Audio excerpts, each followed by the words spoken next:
Il y a cette chose que le diable a injectée dans l'âme de l'homme, qui constitue la corruption majeure dans l'âme. Et si l'homme rencontre Dieu et sa parole réellement, ces choses seront inversées. Quand cela arrive, vous devenez un fils.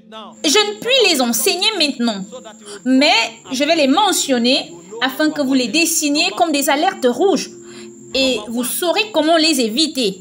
Le numéro 1, c'est la distraction. Quand un homme n'a pas de gravité dans son esprit, tout peut attirer son attention. Et la première chose que l'intimité fera pour vous, c'est de retirer la distraction de votre âme. Vous voyez, lorsque vous regardez un enfant, il ne peut même pas se concentrer sur quoi que ce soit pendant 5 secondes. Il ne sait même pas ce qu'il veut faire. Il voit un ballon de football, il court. Il voit de la lumière, il court. Il voit un téléphone. Plusieurs personnes ne sont pas venues à Dieu. Elles ne sont pas entrées en sa présence pour se débarrasser de la distraction. Et donc, lorsque vous permettez à la distraction d'entrer dans votre âme, c'est pourquoi le diable a pu entrer dans le jardin d'Éden. Adam ne gardait pas la porte. Et le diable s'est faufilé et a trompé la femme. Et tout le monde est tombé. Que faisait-il? Quand Dieu l'a mis dans le jardin, Dieu l'a mis dans le jardin afin qu'il le garde et le préserve. Où était-il? Il était distrait à faire des choses qui n'étaient pas en rapport avec son ordination. Quand un homme grandira vraiment et sera utile à Dieu, cet homme combattra la distraction. Et chaque fois que vous le verrez, il sera concentré sur son ordination. Une parabole a été dite dans 1 Roi chapitre 20 verset 40. Il dit « Mon Seigneur m'a demandé de garder un homme. Et pendant que ton serviteur agissait ça et là, l'homme a disparu. Le roi d'Israël lui dit « C'est ton jugement, tu l'as prononcé toi-même. » Les gens sont occupés par-ci et par-là. Ils n'ont rien à voir avec les affaires du maître. Et ainsi, lorsque vous trouvez des gens qui sont égarés, la distraction est ce qui les définit. Dans quoi consacres-tu ton temps? As-tu détecté ou discerné ton ordination et tu y vis avec? La deuxième corruption qui est dans l'âme de l'homme, c'est la peur. Et le diable le sait. C'est pourquoi dans le monde d'aujourd'hui, les mauvaises nouvelles se répandent 1000 fois plus rapidement que les bonnes. En fait, votre subconscient est conçu pour détecter les mauvaises nouvelles, afin que vous soyez en sécurité. Et le diable a franchi cette porte pour s'aimer la peur dans l'âme des hommes. Vous entendez parler de pandémie, de guerre, c'est pour vous paralyser de peur. Et une fois que vous avez peur, votre discernement diminue. Votre capacité à exercer la foi est réduite à néant.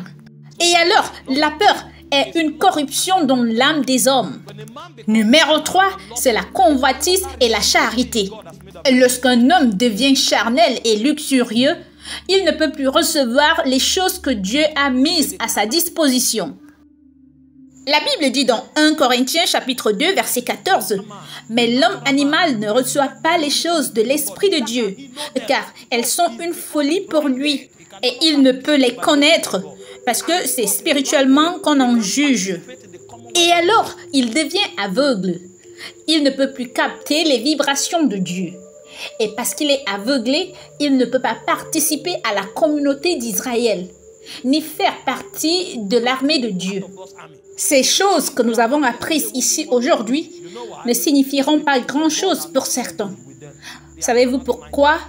Les choses de Dieu ne sont pas lourdes pour eux.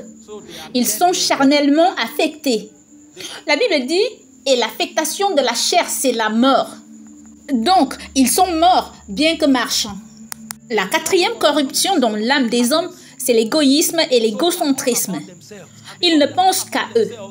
Et parce qu'ils ne pensent qu'à eux, Dieu ne peut rien leur confier de sérieux.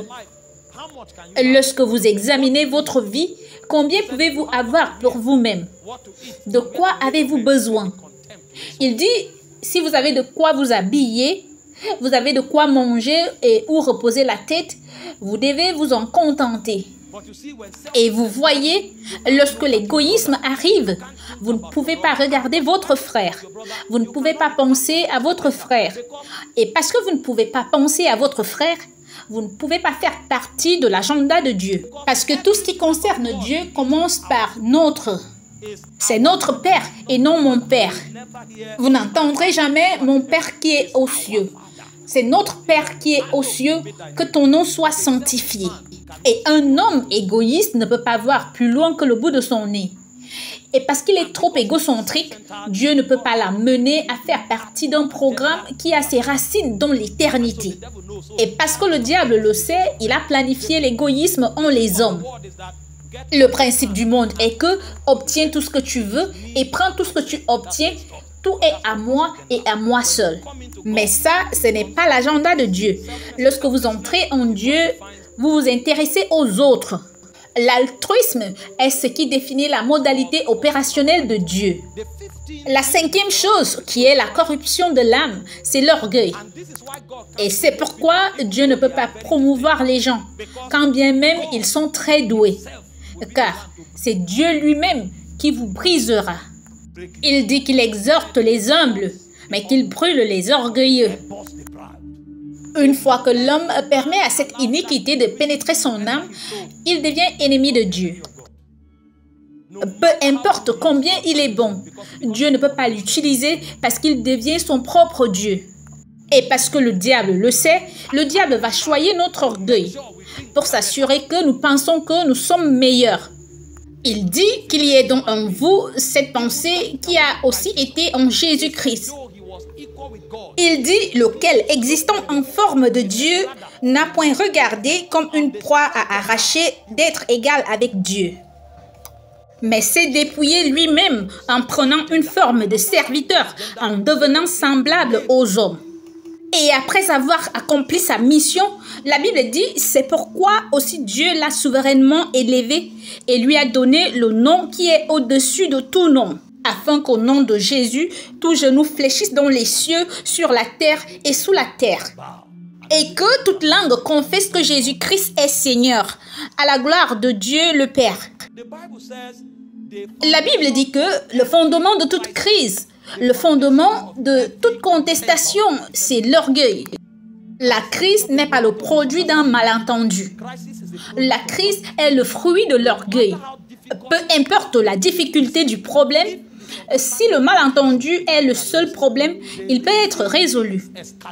Si les choses sont venimes, c'est parce que quelqu'un a une pensée haute. Et alors, il ne laisse plus de place à la paix. Donc, la raison pour la crise, ce n'est pas l'incompréhension, mais c'est l'orgueil. Est-ce que vous m'entendez? C'est une corruption dans l'âme des hommes. La corruption numéro 6, c'est la méchanceté. Et cette méchanceté est le produit d'une mutation qui s'est produite dans les âmes des hommes. Ainsi, au lieu que les hommes soient bienveillants comme le Dieu qu'ils représentent, ils commencent à penser au mal et à la méchanceté vis-à-vis des autres. Et c'est de là que vient la concurrence, c'est de là que vient la haine, c'est de là que vient la colère. L'homme devient méchant. Et quand l'homme devient méchant, il ne trouve plus la paix. Parce qu'il n'y a pas de paix pour l'homme méchant. Et une fois que la paix est enlevée, les possibilités de divinité sont exclues de votre sphère. Et le diable le sait. C'est pourquoi il a implanté la méchanceté dans les âmes des hommes. Une des choses que vous ferez pour vous, c'est de vous dire que je ne haïrai jamais personne. Même les pires qui devraient être haïs. Dites-vous, je ne ferai partie d'aucun groupe qui essaie de rabaisser qui que ce soit. Si ce n'est les élever, je préfère rester à l'écart. Parce que même dans l'église aujourd'hui, le fondement de la sorcellerie, c'est la méchanceté. Il y a des cabales partout, des gangs partout, utilisant des jeunes prédicateurs qui ne sont pas encore forts dans l'amour comme une arme pour combattre les autres. Les pasteurs se tiennent sur leur podium aujourd'hui et prêchent des messages manipulateurs. Ils les prêchent afin de monter les gens contre les autres. Certains vont même jusqu'à mentir au nom des prophéties pour que les jeunes croyants qui devraient grandir dans l'amour deviennent des armes dans leurs mains pour combattre leurs ennemis. Quoi que je vous dise, ne combattez personne à cause de moi. Si vous le faites, je vous aurai détruit. Ne fais pas de mon ennemi ton ennemi si j'en ai un. Ça, ce n'est pas la voie que Dieu m'a demandé de vous montrer. Mon travail consiste à vous conduire au Christ et à vous faire grandir dans le Christ. Peu importe ce que quelqu'un m'a fait, ne faites pas partie de l'armée qui les combattrait.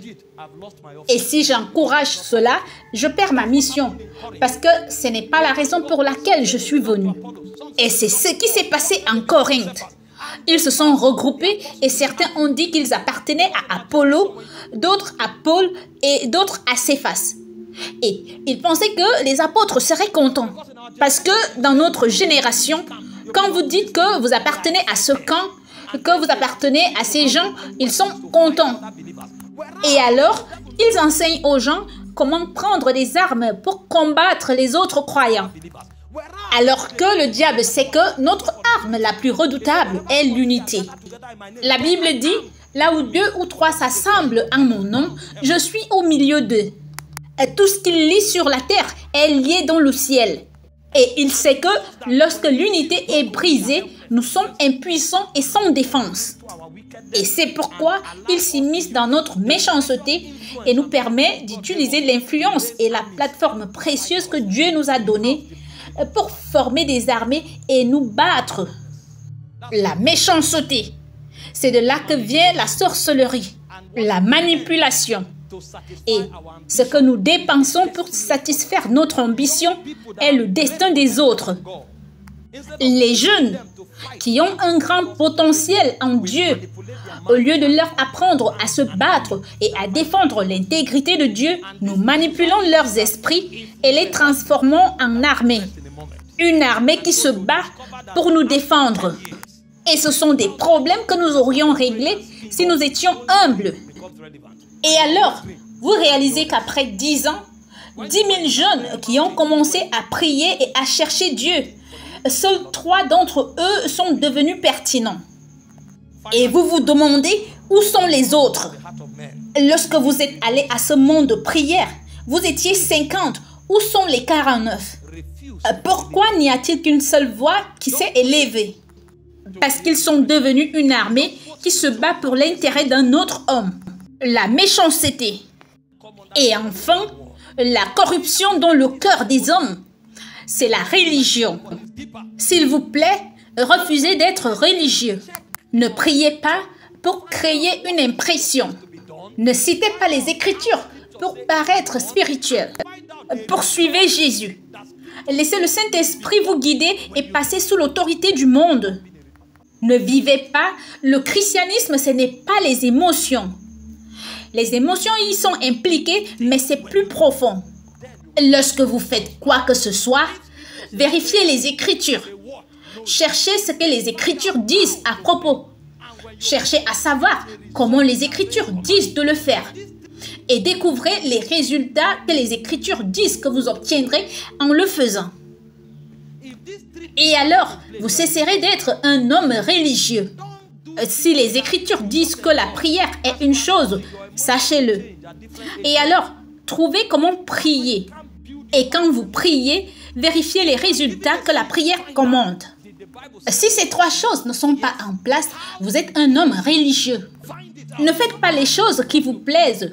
Et au fur et à mesure que vous grandissez, vos émotions changent en fonction de votre âge. C'est pourquoi vous ne pouvez pas construire votre vie sur les émotions. Si l'on vous donne des graines, cherchez à savoir. La Bible dit-elle qu'il faut s'aimer? Oui. Comment devons-nous les s'aimer? Il faut le savoir. N'attendez pas que les gens viennent vous prêcher pour que vous donniez. Faites-le par révélation et par compréhension. Et quand vous saurez comment le faire, quand vous donnerez, attendez les résultats. Parce que si la méthode est correcte, les résultats doivent être visibles.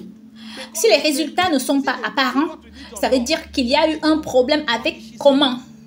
Et alors, s'il en est ainsi, arrêtez l'action.